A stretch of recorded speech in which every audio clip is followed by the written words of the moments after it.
salaamaaleykum dal leen ak jàmm ci Xarala Academy mbokk yi si daan Xarala Academy tey ñëwaat nañoo yéen ci benn thème bu am solo mu nekk loo xamante ni ñu bëri dañ koy jàmbat mooy ñàkk bi ñàkk seen contact maanaam seen numéro de téléphone yi bu nekkee dañoo changé téléphone wala tamit bu nekkee dañoo sàcc sa téléphone souvent bu ñu sàccee sa téléphone da ngay gis ni sa contact yëpp day deñ léegi yow pour nga amaat contact yooyu foog nga nekk di woo sa ami kenn par kenn. wala tamit ñu lay wax naan la suma waay xàmmeetoom wala dara wala ñu naan la déggatuma la léegi pour régler problème boobu Google dafa indi lu am solo mooy synchronisation maanaam da ngay synchroniser sa contact yi ak sa compte Gmail loolu naka lañ koy defee comme par exemple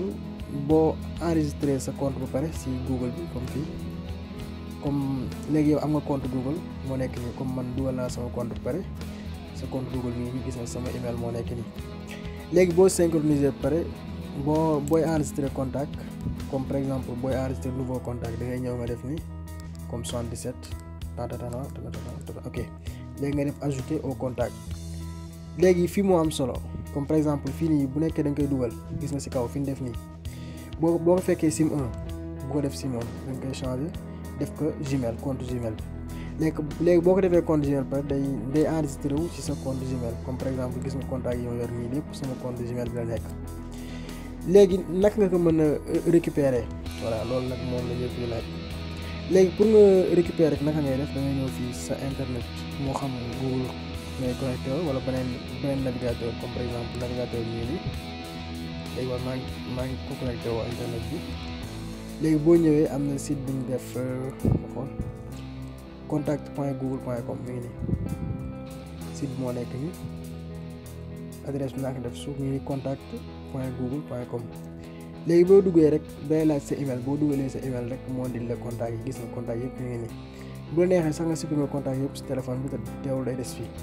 léegi bu nekkee ni contact yi nii comme par exemple ma xool benn numéro moo soxla fii gis nga boo cliquer da lay indi numéro de téléphone bi moo nekk nii léegi mën nga ko imprimer mën nga ko tamit importer comme par exemple bu nekkoon da nga ko bëgg imprimer mën nga ñëw fii nga def paramètre wala plus léegi nga bës imprimer gis nga léegi boo bësee imprimer rek da lay yóbbu si beneen version bi léegi boo ñëwee si version bi fi nga ko mën a imprimer léegi ñu xaar mu ñëw ça dépend tamit sa gaawaayu connexion mu nekk benn mbir moo xamante ne boo am solo la léegi bu la yóbbee fii comme boo yoroon ordinateur moo gën a gaaw gis nga sélectionné contact yëpp boo sélectionné pare nga bës fii plus boo bësee plus nga bës imprimer léegi bu neexee tous les contacts gis nga mi ngi nii suuf nga cliquer tous les contacts bës imprimer gis nga day extraire contact yëpp gis nga ñu ngi nii léegi bu la neexee imprimer def ko si benn feuille xaaral ma ne léegi li ma imprimer sànq sama contact yi mes contacts mi ngi nii suuf gis nga léegi gis nga contact yëpp ñu ngi nii bu nekk lu am solo bu la neexee copier ko sa machine bu neexee def ko feneen voilà mbokk yi doon si daan Xarala Academy li moo nekkoon suñu tutoriel bu tey ma yaakaar ni jëriñu ngeen si bu baax. boo amee benn problème bu la jaaxal wala loo bëgg ñëw si rek mën nga ko bind si commentaire yi ok ba beneen yoon ci beneen tutoriel merci